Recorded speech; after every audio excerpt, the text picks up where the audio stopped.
देखिए, दो चीज़ें एकदम अलग-अलग हैं, हार्ट अटैक और कार्डियक अरेस्ट। यानी कि जो दो चीज़ें हैं कि हार्ट बंद हो गया है और हार्ट का अटैक हुआ है, अलग चीज़ है। हार्ट का अटैक एक बीमारी है, उसके चलते हार्ट बंद हो सकता है यानी कार्डियक अरेस्ट हो सकता है। तो कार्डियक अरेस्ट होने के बाद होता क्या है कि आप ये देखिए हार्ट, ये अरेस्ट मतलब का हार्ट का जो बेसिक फंक्शन है, वो ये है कि ये जो कंट्रैक्ट करेगा, पंप करना है इसका। डायस्टोल और सिस्टोल होता है, तो जब ये कंट्रैक्ट करता है तो ये ब्लड सप्लाई देखिए ये ब्रेन को और वाइटल ऑर्गन्स को दे रहा है। इसके चलते आपका ब्रेन काम भी कर रहा है, जिंदा भी है। जब ये कंट्रैक्ट करने के बाद रिलैक्स करता है तो खुद को भी ये ब्लड सप्लाई देता है। ये देखिए, हार्ट को भी तो खुद जब कंट्रैक्ट करना होता है तो खुद की भी उसको ब्लड सप्लाई चाहिए। तो होता क्या है कि जब हार्ट, कार्डियक अरेस्ट का मतलब है जब हार्ट बंद हो गया है, हार्ट कंट्रैक्ट नहीं कर रहा है, या ऐसी एरिथमिया है, ऐसी कोई दिक्कत है हार्ट में रिदम की कि वो रिदम तो हो रही है लेकिन पल्स नहीं आ पा रही। यानी पल्स नहीं आ पाएगी, बीट नहीं आ पाएगी, तो जो टिश्यूज हैं, जो हमारी कोशिकाएं हैं, उनको सबस्ट्रेट और ऑक्सीजन नहीं मिल पाएगा, तो वो बहुत जल्दी डेड हो जाएंगी, फिर वो काम नहीं करेगी। जैसे कि ब्रेन 7 मिनट के अंदर डेड हो जाएगा। तो सीपीआर का मतलब हम क्यों करते हैं, क्योंकि जैसे ही किसी मरीज को कार्डियक अरेस्ट होता है, यानी कि उसकी पल्स नहीं होती, उसकी सांस एकाध आ सकती है या नहीं होती, और वो अनरेस्पॉन्सिव होता है। आप उसको जगाओगे, हिलाओगे, यहाँ पर दबा के देखोगे तो भी उसमें कोई रेस्पॉन्स नहीं होगा। उसको हम कार्डियक अरेस्ट कहते हैं, यानी क्लिनिकली डेथ कहते हैं। जैसे घरों में लोग समझते हैं कि ये तो चले गए या इनकी डेथ हो गई, वो उस स्टेज पर सीपीआर की जरूरत पड़ती है। और सीपीआर हम इसलिए करते हैं क्योंकि बॉडी के अंदर ऑलरेडी 4 मिनट का ऑक्सीजन रिजर्व मौजूद है।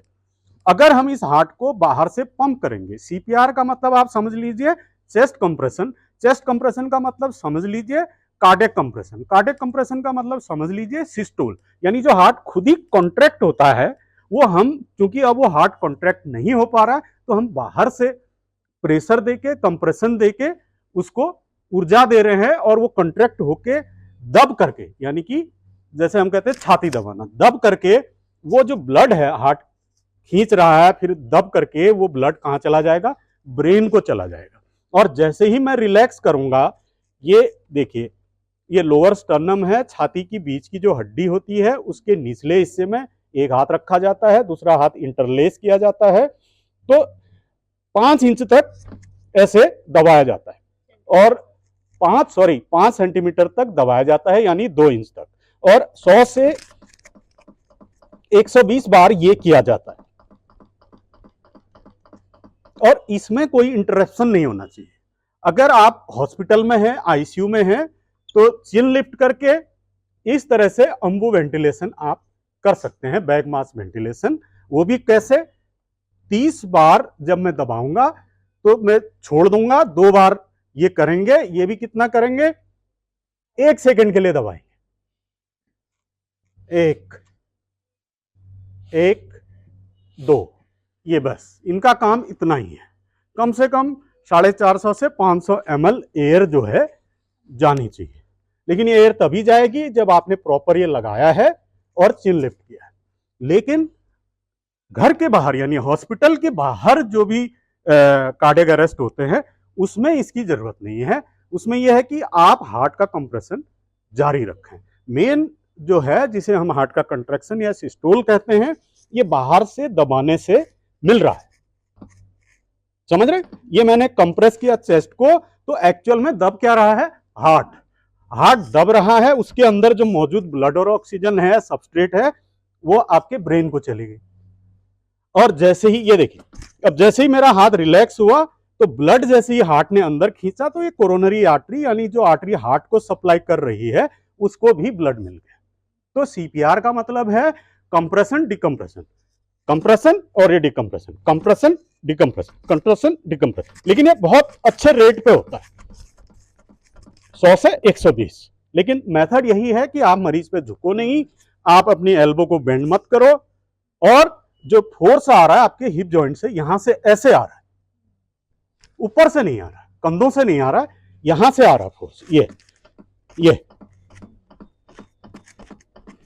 तो सिर्फ आपको ये सोचना है, जो हमारी बॉडी में ऑलरेडी ऑक्सीजन और खाना मौजूद है ब्लड में, सबस्ट्रेट जो है वो जब तक ब्रेन को नहीं जाएगा ब्रेन जिंदा नहीं रहेगा। हार्ट को वापस अगर नहीं आएगा तो हार्ट भी जिंदा नहीं रहेगा।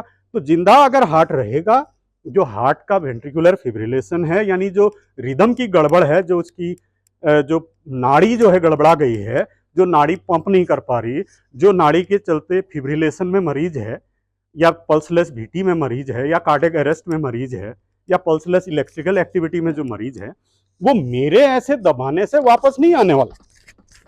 मेरा काम तो खाली क्या है, ब्लड को पंप करवाना है ब्रेन की तरफ, और जब मैं रिलैक्स कर रहा हूं उस समय हार्ट की तरफ।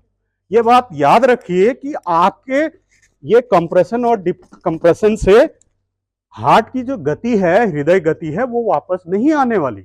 आपके दबाने से क्या हो रहा है, हार्ट और ब्रेन जिंदा रह रहा है। इन द मीन टाइम हमें क्या चाहिए, शॉक। क्या चाहिए, शॉक चाहिए। जल्दी से जल्दी शॉक, अगर शॉकेबल रिदम होगी, शॉक देने से वो वापस आ जाए।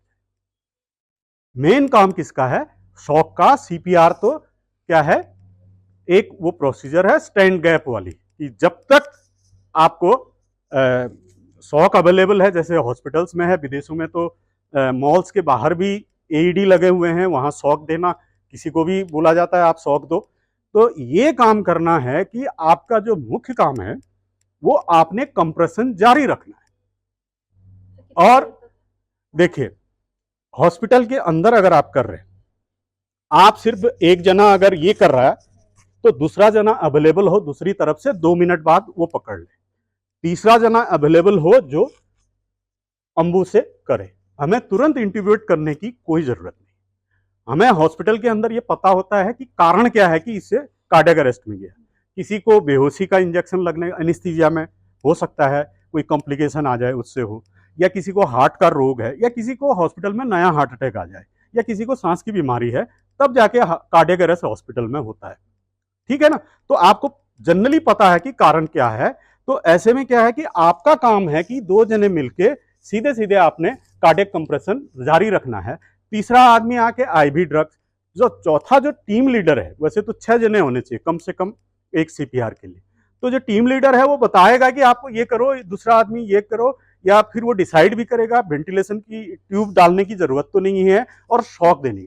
शॉक जल्दी से जल्दी देना है, यानी कि अब जैसे शॉक देना है तो आपने जो आप वो ले आइए, तब तक मैं देखता हूं, डिफिब्रिलेटर ले आइए। शॉक को, जो डिफिब्रिलेटर को चार्जिंग पर रख के आपने एक जना जो शॉक देने वाला है वो अलग है, शॉक देने वाले ने अलग से तैयारी करनी है। और मैं लगातार कर रहा हूं और आप लगातार कर रहे हैं। उस दौरान जिसको मैंने शॉक के लिए बोला है वो क्या करेगा, शॉक के पेडल्स लगाएगा, और तब तक हम हट जाएंगे। वो चार्ज हो रहा है, आपने शॉक को ये करा, ठीक है ना, पेडल्स निकाल। मैंने आपसे कहा है शॉक के लिए, तो उस दौरान भी मैं कार्डियक कंप्रेशन जारी कर रहा हूं। जैसे ही आप रेडी हो वैसे ही हम दोनों हट जाएंगे और आपने तुरंत शॉक देना। आप रेडी हैं? Are you ready? Okay, stay clear. Yes, इस तरह से शॉक दिया जाएगा। लेकिन शॉक के तुरंत बाद भी मैंने कंप्रेशन नहीं छोड़ना है, मैं कंप्रेशन करता रहूंगा, और दूसरा आदमी एक कोई पल्स को नोट करेगा। मुझे नोट करने की जरूरत नहीं, मुझे जारी रखना है। और जब तक कोई विजिबल पल्सेशन नहीं दिख जा रही है, या आपको लग गया कि नहीं रिदम वापस आ गई है, पल्स आ रही है, तब तक मैं करता रहूंगा। यह है सीपीआर का पूरा मेथड। और ऐसे में जान बचाना सीपीआर से 2-3 गुना तक ज्यादा जानें बचाई जा सकती है अगर हम शॉक से पहले सीपीआर करते हैं, हॉस्पिटल सेटिंग में भी। ये जानना बहुत जरूरी है। धन्यवाद।